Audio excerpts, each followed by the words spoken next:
Hello बच्चों, आपका मेरे चैनल शिक्षा घर में स्वागत है। आज मैं इलेक्ट्रीशियन सेकेंड ईयर के मॉडल पेपर को बताने जा रहा हूं, जो कि आपके अपकमिंग सीबीटी एग्ज़ाम के लिए बहुत इम्पॉर्टेंट है। इनको बड़े ध्यान से देखिए, समझिए और please like share and subscribe जो करिए, जिससे और बच्चों की तैयारी हो सके। चलिए स्टार्ट करते हैं। पहला क्वेश्चन है, विरोधी विद्युत वाहक बल विरोध करता है धारा का, आरोपित विद्युत वाहक बल का, बलागुण का, टर्मिनल वोल्टेज का। तो बच्चों इसमें आंसर क्या होगा? जो आपका ईएमएफ होता है, बैक ईएमएफ क्या होता है, उसकी जो डायरेक्शन होती है क्या होती है, वो क्या होता है, वो आरोपित विद्युत वाहक बल का विरोध करता है। ठीक है, तो इसमें आपका ऑप्शन बी सही है। चलिए अगला क्वेश्चन देखते हैं। डीसी मोटर के आर्मेचर बलागुण का सूत्र है T = 0.1595 ZIA P/A। दूसरा है T = 0.159 EB/NIA। तीसरा है आपका T = 0.162 ZIA PA/A। इनमें से कोई नहीं। तो बच्चों आपका पहला ऑप्शन आपका बिल्कुल सही है। ये जो आर्मेचर में जो टॉर्क जनरेट होता है, इसका फॉर्मूला ये होता है। पहला ऑप्शन आपका बिल्कुल सही है। चलिए अगला क्वेश्चन देखते हैं।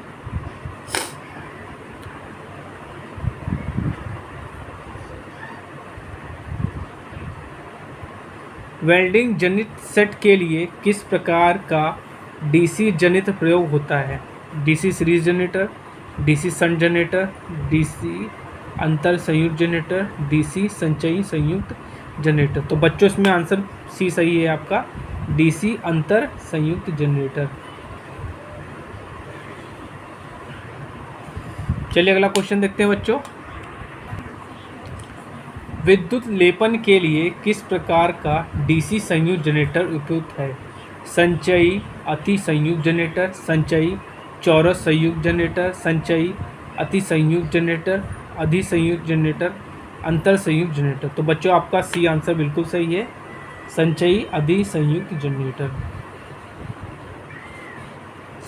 चलिए अगला क्वेश्चन देखते हैं। डीसी मशीन का योग बना होता है कॉपर, कार्बन, कच्चा लोहा, सिलिकॉन, स्टील। तो बच्चों इसमें आंसर क्या होगा आपका? कच्चा लोहा का बना होता है योग। ठीक है, कार्बन के ब्रश बने होते हैं। ठीक है, ओके। चलिए अगला क्वेश्चन देखते हैं। डीसी मशीन के फील्ड कॉयल डैश डैश बने होते हैं कार्बन के, स्टील के, कॉपर के, माइका के। तो आपकी जो फील्ड कॉइल्स होती हैं वो आपकी क्या होती है? कॉपर की बनी होती है। चलिए अगला क्वेश्चन देखते हैं। डीसी मोटर की गति अनुपातिक है V-IA RA/5, 5 × V-IA/RA। तीसरा है V+IA/RA/5। चौथा है 5/V-IA/RA। तो आपका पहला ऑप्शन बिल्कुल सही है। ठीक है बच्चों, चलिए अगला क्वेश्चन देखते हैं बच्चों। भारी लोड्स के आकस्मिक कार्य के लिए किस प्रकार की डीसी मोटर प्रयुक्त होती है? Shunt motor, differential compound motor, series motor, cumulative compound motor. तो आंसर क्या होगा आपका? कोमुलेटिव कंपाउंड मोटर का यूज़ हम लोग करते हैं सडनली लोड के लिए। ठीक है, चलिए अगला क्वेश्चन देखते हैं। डीसी मोटर में स्टार्टर की क्या आवश्यकता है? टॉर्क में सुधार के लिए, बैक ईएमएफ कम करने के लिए, फील्ड करंट कम करने के लिए, आर्मेचर करंट कम करने के लिए। बच्चों क्या होता है, जो आपके डीसी मोटर होती है स्टार्टिंग में आर्मेचर करंट की वैल्यू बहुत ज़्यादा होती है, जिसके कारण क्या हो सकता है, वाइंडिंग जल सकती है और टॉर्क बहुत ज़्यादा जनरेट हो सकता है, जिससे क्या हो सकता है, फाउंडेशन उखड़ सकता है। इसलिए उसको कंट्रोल करना जरूरी होता है, बहुत नित्यान जरूरी होता है, नित्यांत आवश्यक होता है। इसलिए हम लोग स्टार्टर का प्रयोग करते हैं। तो आपका क्या आंसर होगा? आर्मेचर धारा को कम करने के लिए। चलिए अगला क्वेश्चन देखते हैं। पिंजड़ा प्रेरण मोटर का स्टार्टिंग टॉर्क निम्न होता है: निम्न प्रारंभी धारा, निम्न प्रारंभी पावर फैक्टर, निम्न प्रारंभी धारा, उच्च प्रारंभी पावर फैक्टर, उच्च प्रारंभी धारा, उच्च पावर फैक्टर, उच्च प्रारंभी धारा, निम्न पावर फैक्टर। तो बच्चों आपका इसमें आंसर सी सही होगा, उच्च धारा, उच्च प्रारंभिक फैक्टर। चलिए अगला क्वेश्चन देखते हैं। इंडक्शन और जनरेटर का फ्रेम आमतौर पे किससे बना होता है? सिलिकॉन स्टील, कच्चा लोहा, एल्युमिनियम और माइल्ड स्टील। तो बच्चों इसमें आंसर क्या होगा आपका? कास्ट आयरन या कच्चा लोहा।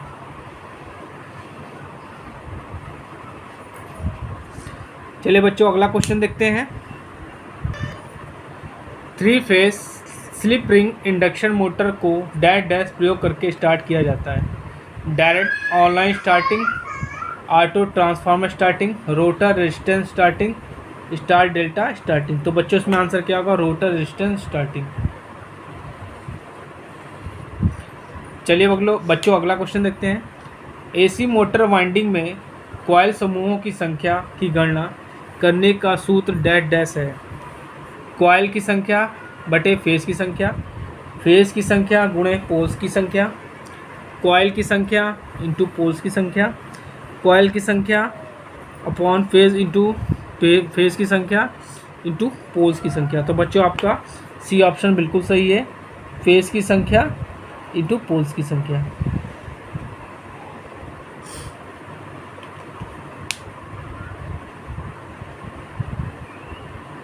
चलिए अगला क्वेश्चन देखते हैं।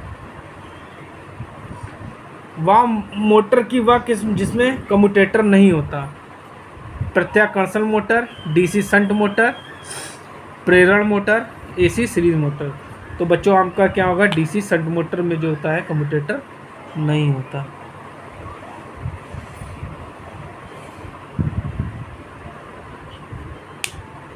चलिए अगला क्वेश्चन देखते हैं।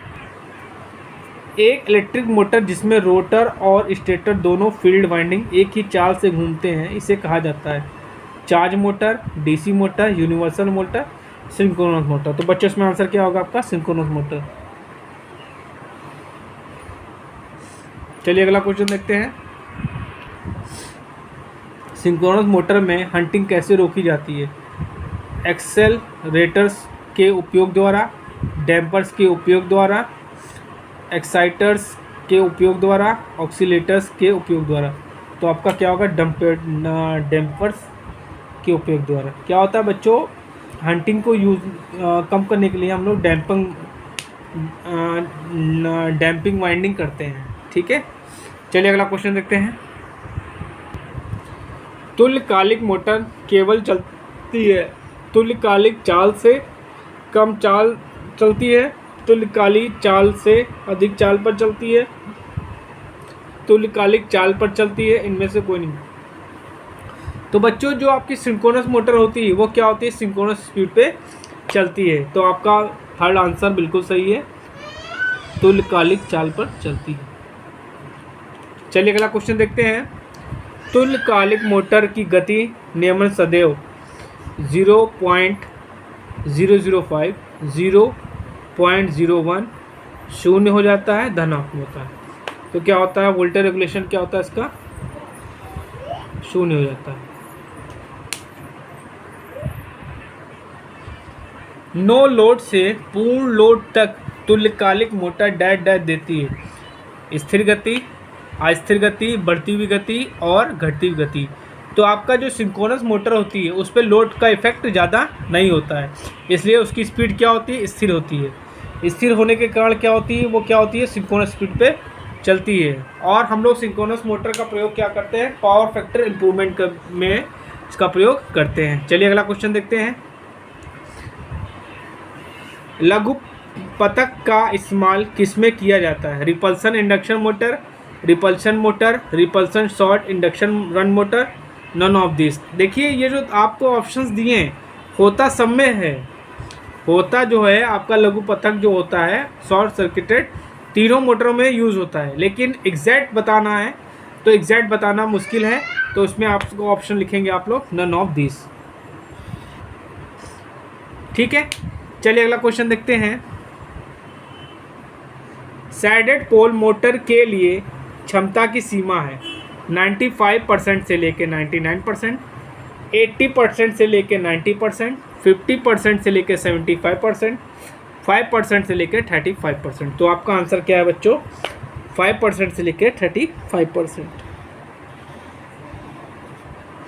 चलिए बच्चों अगला क्वेश्चन देखते हैं।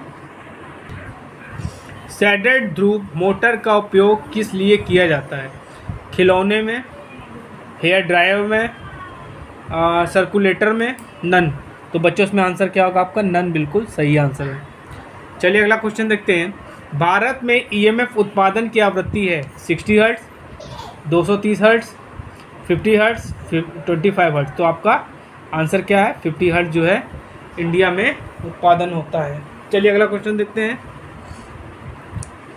तापीय शक्ति संयंत्र में फ्लू गैसों से ऊष्मा खींचकर डैश बॉयलर में जाने वाले फील्ड वाटर को गर्म करता है।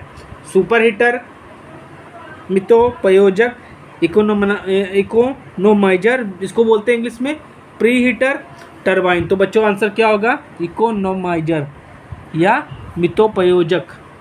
चलिए अगला क्वेश्चन देखते हैं।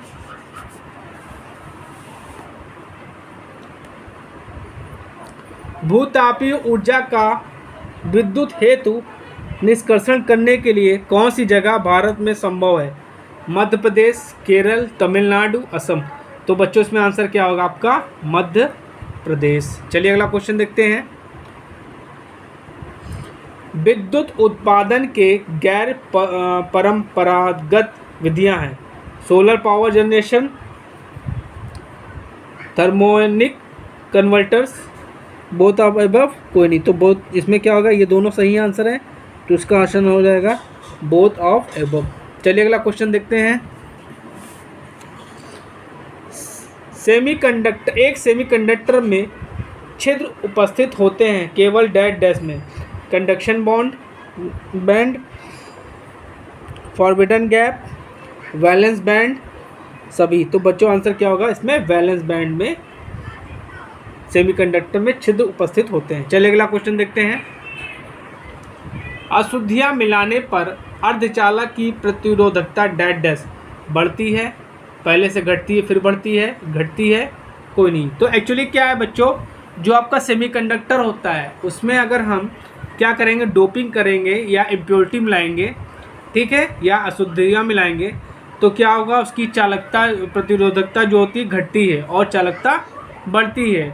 और इसके जस्ट उल्टा केस जो होता है आपका कंडक्टर में होता है। क्या होता है उसमें? अगर हम टेम्परेचर देंगे तो क्या होगा? चालकता घटेगी और प्रतिरोधकता बढ़ेगी। तो इसमें आंसर क्या होगा? प्रतिरोधकता घटती है और चालकता इसकी बढ़ जाएगी। चलिए अगला क्वेश्चन देखते हैं। एक पीएन संधि डायोड होता है निष्क्रिय युक्ति, एक दिशीय युक्ति, निर्वात ट्यूब, द्विदिशीय युक्ति।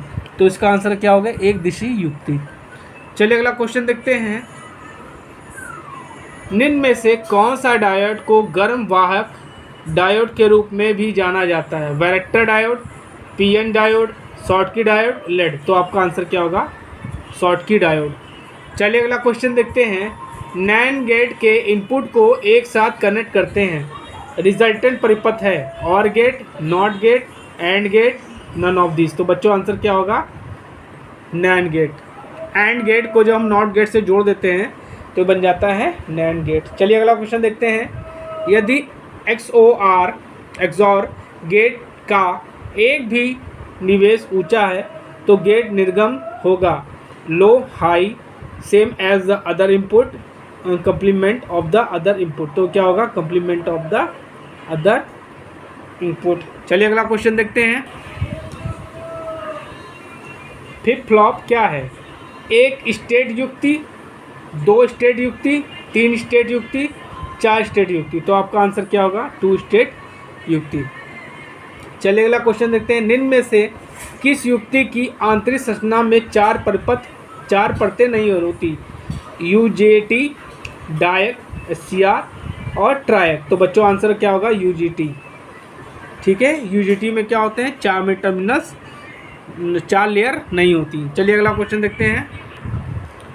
अच्छे एचसीआर में एनोड तथा कैथोड के मध्य डैश डैश प्रतिरोध होता है, 0, अनंत, कम, अधिक। तो बच्चों आंसर क्या होगा, अनंत।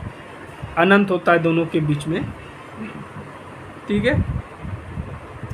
किस मोटर का कार्य सिद्धांत ट्रांसफार्मर के समान होता है, 3 phase induction motor, DC motor, DC generator, synchronous motor. तो बच्चों आंसर क्या होगा आपका, 3 फेज इंडक्शन मोटर। उसमें क्या होता है, आपकी प्राइमरी वाइंडिंग होती है तो इसमें स्टेटर होता है, और उसमें सेकेंडरी वाइंडिंग होता है, इसमें रोटर होता है। उसमें क्या होता है, इसमें सेकेंडरी वाइंडिंग क्या होती है, स्टैटिक होती थी, लेकिन यहाँ रोटर क्या होता है, डायनेमिक होता है, मोशन करता है।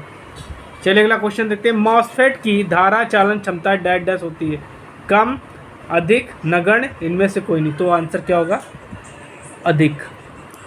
चलिए अगला क्वेश्चन देखते हैं। निम्न में से धारा ट्रिगरिंग युक्ति नहीं है, मॉसफेट, जीटीओ, एचसीआर, ट्रायक। तो बच्चों इसमें आंसर क्या होगा, मॉसफेट। तो आज मैंने बच्चों आपको इलेक्ट्रीशियन सेकेंड ईयर का मॉडल पेपर नंबर 5 बताया है। आप इस मॉडल पेपर को देखिएगा, इनके क्वेश्चन को समझिएगा, पढ़िएगा, और निश्चित तौर पे आप अच्छे नंबर से पास हो जाएंगे। और ये क्वेश्चन जो मैंने आपको बताए हैं, ये आपके कंपटीशन बेस्ड क्वेश्चन एग्ज़ाम के लिए भी इम्पॉर्टेंट है। तो प्लीज़ मेरे चैनल को लाइक, शेयर एंड सब्सक्राइब जरूर करिए, जिससे मैं आप लोगों के लिए और अच्छे अच्छे वीडियोस बना सकूं। Thank you. हेलो बच्चों, आपका मेरे चैनल शिक्षागर में स्वागत है। आज हम इलेक्ट्रीशियन सेकेंड ईयर के लिए एक और मॉडल पेपर सॉल्व करेंगे, जो कि बहुत इम्पॉर्टेंट है। चलिए स्टार्ट करते हैं। क्वेश्चन है आपका, डीसी जनरेटर में ईएमएफ की गणना करने के लिए सूत्र का प्रयोग किया जाता है। EG = 5ZN/60 volt, EG = 5ZNA/60P, EG = ZNP/65A, और आपको चौथा ऑप्शन दिया है EG = 5ZNP/60A। तो बच्चों जो आपका ईएमएफ इंड्यूस होता है उसकी वैल्यू क्या होती है, EG = 5ZNP/60A। तो ये आपका चौथा ऑप्शन बिल्कुल सही है। चलिए अगला क्वेश्चन देखते हैं बच्चों। डीसी जनरेटर में प्रेरित ईएमएफ की दिशा ज्ञात करने के लिए किस नियम का उपयोग किया जाता है, क्रॉक स्क्रू नियम, दाहिने हाथ की हथेली का नियम, फ्लेमिंग के बाएं हाथ का नियम, फ्लेमिंग के दाहिने हाथ का नियम। तो इसमें आंसर क्या होगा आपका, फ्लेमिंग के दाहिने हाथ का नियम। और अगर बच्चों आपकी मोटर की बात आएगी तो वहाँ पे आप फ्लेमिंग के बाएं हाथ का नियम का प्रयोग करेंगे। ठीक है। चलिए अगला क्वेश्चन देखते हैं।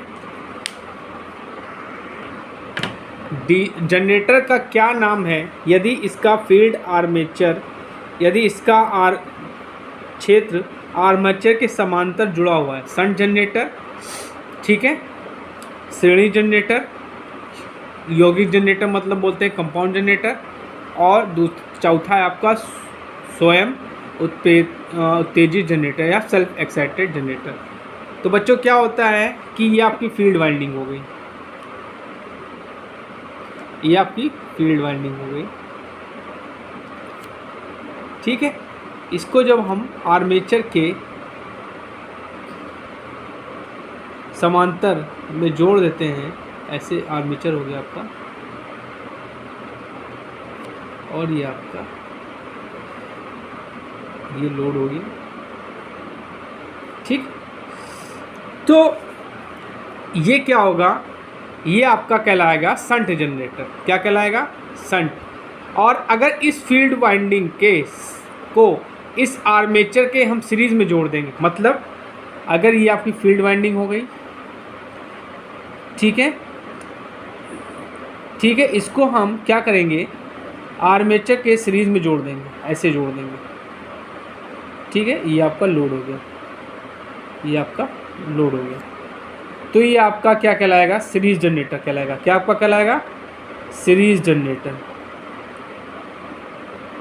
और यहाँ पे पैरेलल की बात कर रहा है तो आपका ये क्या कहलाएगा, शंट जनरेटर कहलाएगा, शंट। तो आपका ऑप्शन पहला बिल्कुल सही है, शंट जनरेटर। और बच्चों एक बात याद रखिएगा, एक चीज़ और याद रखिएगा कि जो फील्ड कॉइल होती है इसमें टर्न्स ज़्यादा होते हैं और ये क्या होती है, पतले तारों की बनाई जाती है, ठीक है। चलिए अगला क्वेश्चन देखते हैं। डीसी मोटर का क्या नाम है, ये आपको फिगर दिया है, ये आपको एक फिगर दे दिया है बच्चों, और पूछ रहा है कि ये किस प्रकार की मोटर है। देखिए ये आपकी फील्ड वाइंडिंग है, ये फील्ड वाइंडिंग आपके आर्मेचर के पैरेलल में जुड़ी है और यहाँ पे डीसी सप्लाई दी जा रही है, ठीक है। तो ऑप्शन आपको क्या दिया है, DC shunt motor, DC series motor, DC differential compound motor, DC cumulative compound motor. तो बच्चों देखिए आपकी ये फील्ड वाइंडिंग आर्मेचर के पैरेलल में जुड़ी है, ठीक है। तो ये क्या हो जाएगा आपका, डीसी शंट जनरेट मोटर हो जाएगा। क्या हो जाएगा, डीसी शंट मोटर। और अगर यही फील्ड वाइंडिंग आर्मेचर के सीरीज में जुड़ी होती तो ये आपका क्या होता है, डीसी सीरीज मोटर हो जाती है, ठीक है। चलिए अगला क्वेश्चन देखते हैं। मोटर में समान गति से नीचे कौन सी गति नियंत्रण विधियाँ प्रदान करती हैं। फील्ड कंट्रोल मेथड, ठीक है, voltage control method, armature control method और लेनॉर्ड कंट्रोल मेथड। तो बच्चों क्या होता है कि जो समान गति के नीचे की गति नियंत्रण करने के लिए हम लोग आर्मेचर कंट्रोल मेथड का प्रयोग करते हैं, ठीक है। तो आपका क्या आंसर हो जाएगा इसमें, आर्मेचर कंट्रोल मेथड, ठीक है। इसमें क्या होता है बच्चों, आर्मेचर के सीरीज़ में एक रेजिस्टेंस लगा देते हैं, ठीक है, जो क्या करता है, आर्मेचर वोल्टेज ड्रॉप को बढ़ा देता है, ठीक है। इसी सिद्धांत पे हम क्या करते हैं, मोटर के गति को नियंत्रित करते हैं। चलिए अगला क्वेश्चन देखते हैं। 50 हर्ट्ज की आवृत्ति पर 6 पोल वाले AC 3 फेज इंडक्शन मोटर की तुल्यकालिक गति क्या होगी। 800 RPM, 1200 RPM, 1000 RPM और 1440 RPM। तो देखिए स्पीड निकालने का फॉर्मूला क्या होता है, 1/120 F/P। तो इस फॉर्मूले में हम रख देंगे। तो आपकी क्या दी है, 120। फ्रीक्वेंसी आपको कितनी दी है, 50 हर्ट्ज। और पोल कितने दिए, 6। 6 दूनी 12। तो आप इसको सॉल्व करेंगे तो आपका आ जाएगा 1000 RPM। तो बच्चों इसमें आंसर क्या हो जाएगा आपका, 1000 RPM। 1000 RPM आपका बिल्कुल सही आंसर है। चलिए अगला क्वेश्चन देखते हैं।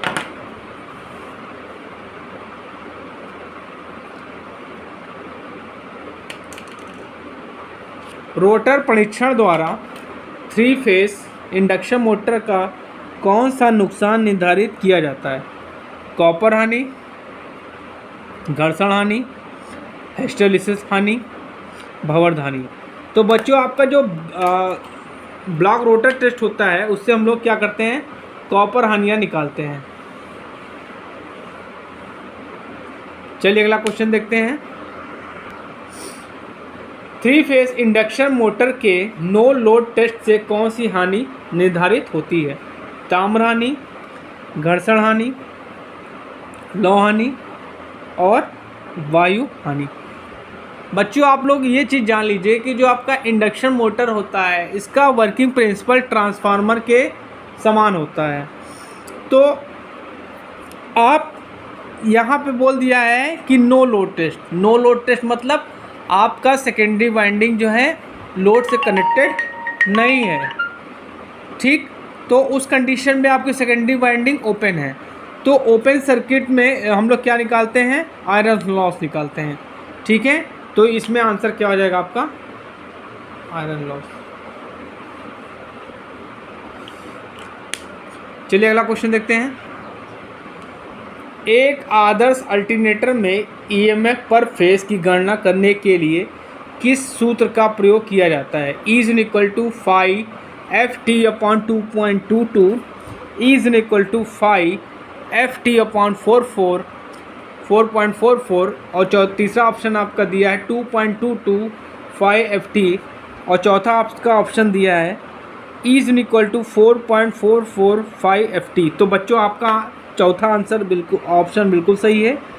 ईएमएफ का ये फॉर्मूला होता है अल्टरनेटर के। चलिए अगला क्वेश्चन देखते हैं। क्वेश्चन है 1000 RPM पर 6 पोल वाले एक अल्टरनेटर की आपूर्ति फ्रीक्वेंसी क्या है। देखिए NS इज इक्वल टू होता है 120 F/P। ठीक है, तो आपसे फ्रीक्वेंसी पूछ रहा है तो NS इंटू P बाई 120 करेंगे तो आपका क्या दिया है, स्पीड कितनी दी है 1000, पोल कितने दिए हैं 6। ठीक है, 6 पोल दिए हैं आपको अपॉन 120 6। ठीक है, ओके, ये 6 से 6 दूनी 12, 1 जीरो कट गया, ये तो यार 50। तो फ्रीक्वेंसी आपकी कितनी आ गई, फ्रीक्वेंसी आपकी आ गई 50 हर्ट्ज़। तो बच्चों इसमें आंसर क्या होगा आपका 50 हर्ट्ज़। 50 हर्ट्ज़ आपका करेक्ट आंसर है। चलिए अगला क्वेश्चन देखते हैं। अल्टरनेटर में डैम्पर वाइंडिंग का उद्देश्य क्या है। तांबे के नुकसान को कम करता है, वायु हानि को कम करता है, हंटिंग के प्रभाव को कम करता है, वोल्टेज रेगुलेशन में सुधार करता है। तो बच्चों हम लोग क्या करते हैं, जो आपकी डैम्पर वाइंडिंग है इसका प्रयोग हम लोग हंटिंग को कम करने के लिए करते हैं, हंटिंग के प्रभाव को कम करने के लिए करते हैं। ठीक है, चलिए अगला क्वेश्चन देखते हैं। इन्वर्टर का कार्य क्या है। एसी को डीसी में बदलना, डीसी को एसी में बदलना, एसी साइन तरंगों को स्मूथ करना, कोई नहीं। तो क्या करता है जो इन्वर्टर होता है बच्चों, ये क्या करता है डीसी को एसी में कन्वर्ट करता है।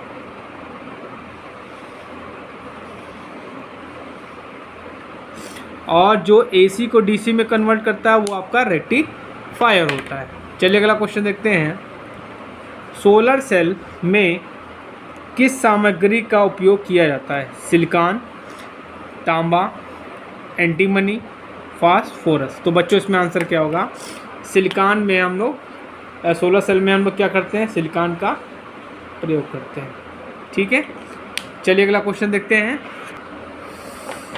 पन बिजली स्टेशनों में पेन स्टॉक का कार्य क्या है। बांध तक पानी पहुंचाता है, टरबाइनों तक पानी पहुंचाता है, बिजली घर से दूर पानी ले जाता है, जलाशय से अवशेष पानी का निर्वहन करता है। तो बच्चों इसका आंसर क्या होगा, ये क्या करता है टरबाइन तक जो है पानी को पहुंचाता है। तो इसमें आंसर क्या होगा आपका, टरबाइनों तक पानी को पहुंचाता है। चलिए अगला क्वेश्चन देखते हैं बच्चों।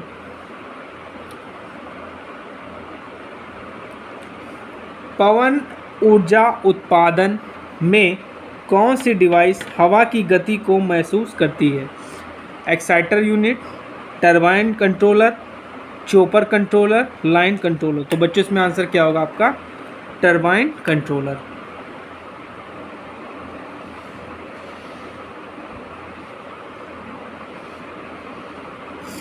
चलिए अगला क्वेश्चन देखते हैं बच्चों।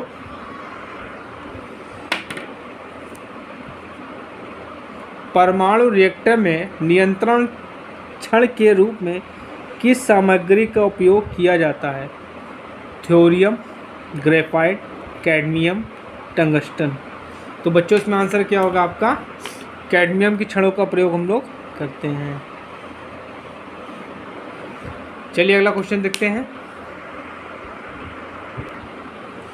लाइन समाप्ति पर कोने के खंभे के लिए किस प्रकार के लाइन इंसुलेटर का प्रयोग किया जाता है? Pin insulator, strain insulator, cycle insulator, suspension insulator. तो बच्चों इसमें आंसर क्या होगा आपका?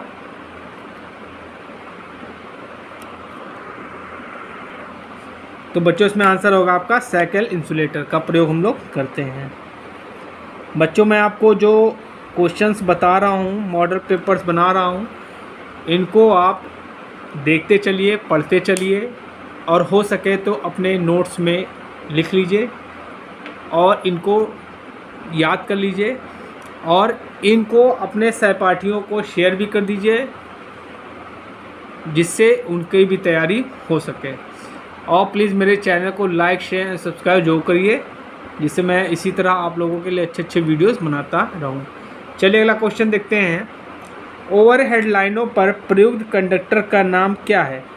ACSR, aluminium, galvanised iron, hard draw, copper. तो बच्चों आंसर क्या होगा? जो हम लोग कंडक्टर यूज़ करते हैं वो क्या होता है? ACSR होता है। ठीक है, चलिए अगला क्वेश्चन देखते हैं। लीकेज करंट प्रोटेक्शन से बचाव हेतु वायरिंग सर्किट के साथ कौन सा सर्किट ब्रेकर लगाया जाता है? MCB लगाई जाती है, ELCB लगाई जाती है, OCB लगाई जाती है, MCCB लगाई जाती है। तो बच्चों आंसर होगा आपका ELCB, अर्थ लीकेज सर्किट ब्रेकर का प्रयोग हम लोग करते हैं। चलिए अगला क्वेश्चन देखते हैं।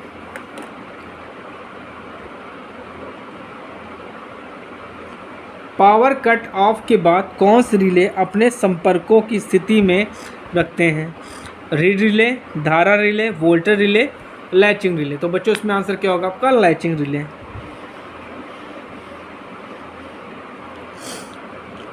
चलिए अगला क्वेश्चन देखते हैं। रिले का कार्य क्या है?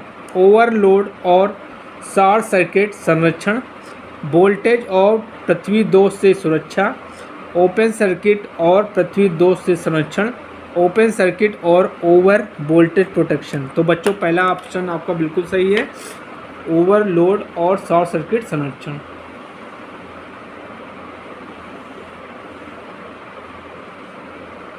चलिए अगला क्वेश्चन देखते हैं। सर्किट ब्रेकर की टूटने की क्षमता का मूल्यांकन कैसे किया जाता है?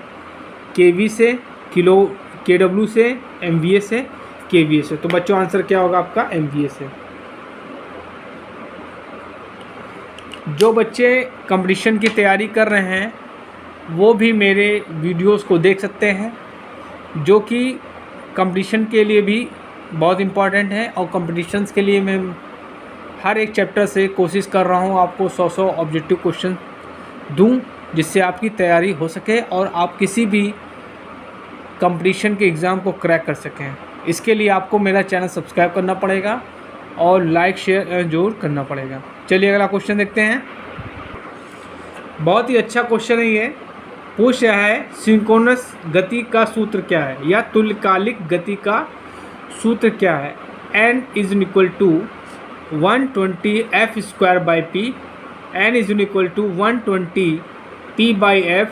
तीसरा ऑप्शन दिया है N = PF/120 और चौथा दिया है N = 120 F/p। तो आपका बच्चों आंसर क्या है? चौथा बिल्कुल सही है, N = 120 F/p। चलिए अगला क्वेश्चन देखते हैं।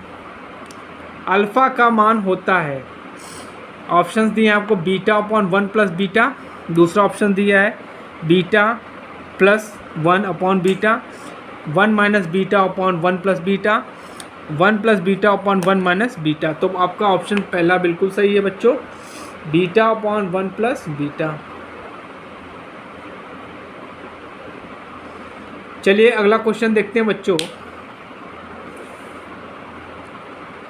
ट्रांजिस्टर में निम्न में से कौन सा क्षेत्र सबसे बड़ा होता है? कलेक्टर, बेस, एमीटर और सभी। तो बच्चों आपका जो कलेक्टर होता है वो क्या होता है? सबसे बड़ा होता है। उसके बाद एमीटर होता है, उसके बाद बेस होता है। चलिए अगला क्वेश्चन देखते हैं। चित्र में किस प्रकार का ट्रांजिस्टर दर्शाया गया है? देखिए ये बेस हो गया आपका, ये कलेक्टर हो गया, ये एमीटर हो गया। अब यहाँ पे देखिए डायरेक्शन क्या दिखा रहा है, बाहर आ रहा है। तो देखिए एक सिंपल सा फंडा मैं आपको बता देता हूँ, आप कभी भी नहीं भूलेंगे। अगर ये बाहर निकलने का एरो दिखा रहा है, ठीक है, अगर ये बाहर निकलने का एरो दिखा रहा है तो एन फॉर निकलना, एन फॉर निकलना, तो क्या हो जाएगा? एनपीएन हो जाएगा। अगर यहाँ पे ये एरो बन जाएगा इंटर करने का, तो पी से प्रवेश, ये मतलब इंटर करा, पी से प्रवेश, तो हो जाएगा पीएनपी। अगर निकल रहा है तो एनपीएन, और जा रहा है, प्रवेश कर रहा है तो पीएनपी। तो यहाँ पे मैंने निकलने का ऑप्शन पूछा था, तो आपका ऑप्शन क्या हो जाएगा? ये सही है आपका एनपीएन। ये एनपीएन ट्रांजिस्टर का सिंबल है, ठीक है। चलिए अगला क्वेश्चन देखते हैं।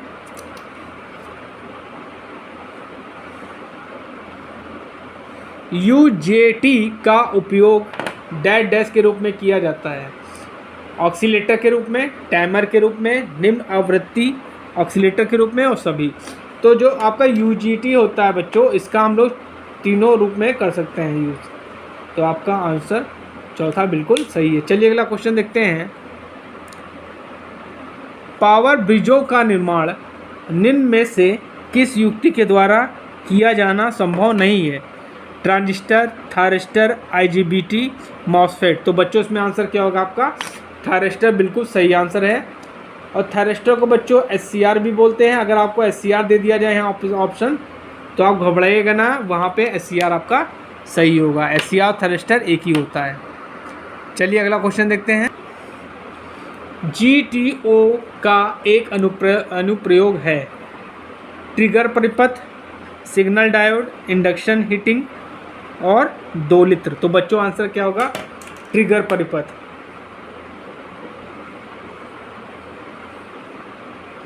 चलिए अगला क्वेश्चन देखते हैं। एससीआर के बंद होने पर परिपथ में प्रवाहित धारा होती है? शून्य, निम्न लीकेज धारा, उच्च लीकेज धारा, फॉरवर्ड धारा। तो बच्चों इसमें आंसर क्या होगा आपका? इसमें आंसर होगा बच्चों निम्न लीकेज धारा।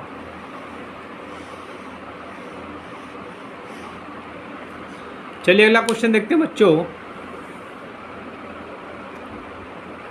निम्न में से किस युक्ति में थायरिस्टर के संयुक्त गुण विद्यमान होते हैं? SCR, डायक, ट्रायक, GTO. तो एससीआर को ही हम लोग थायरिस्टर बोलते हैं। तो बच्चों इसमें आंसर होगा आपका एससीआर। चलिए अगला क्वेश्चन देखते हैं।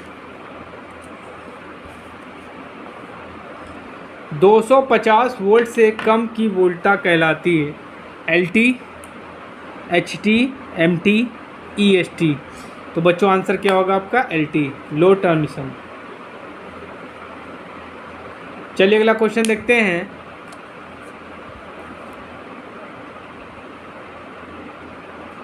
किस विद्युत वितरण प्रणाली में किसी विद्युत वितरण उपकेंद्रों को दो ओर से विद्युत आपूर्ति की जाती है? रेडियल प्रणाली, रिंग प्रणाली, अंतर संयोजित प्रणाली, इनमें से कोई नहीं। तो बच्चों आंसर क्या होगा आपका? रिंग प्रणाली।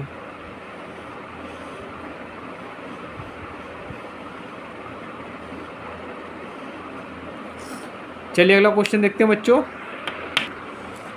उच्चतम मांग को मापा जाता है? वाट में, किलोवाट में, मेगावाट में, इनमें से कोई नहीं। तो बच्चों इससे आंसर होगा आपका किलोवाट में।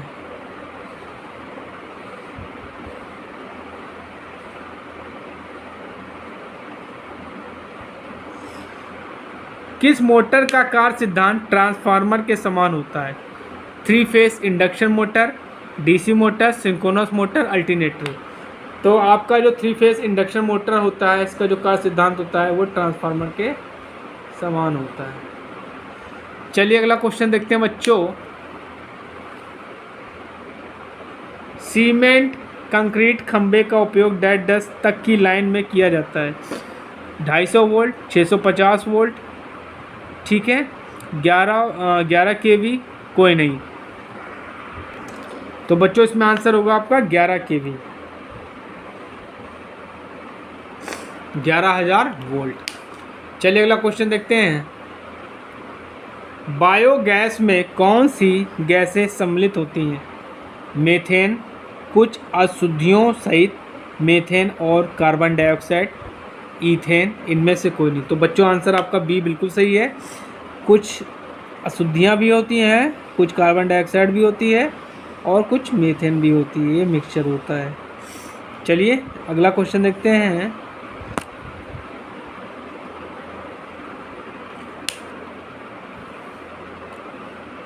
ये आपको बच्चों एक गेट का सिंबल दे दिया गया है, ठीक है,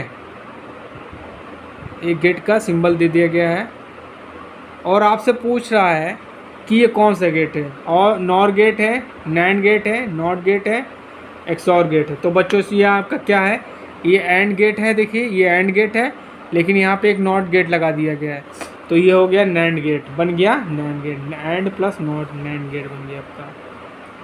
चलिए अगला क्वेश्चन देखते हैं, लास्ट क्वेश्चन बच्चों, ठीक है। फ्लिप फ्लॉप स्टोर कर सकता है 1 बिट, 2 बिट, 3 बिट, कोई नहीं। तो आंसर जो होगा आपका, फ्लिप फ्लॉप जो होता है 1 बिट को मेमोरी को स्टोर कर सकता है। तो बच्चों आपको मैंने 38 क्वेश्चन का मॉडल पे पढ़ाया है, समझाया है। इसको ध्यान से समझिएगा, पढ़िएगा और मेहनत से पढ़ाई करिए। Thank you.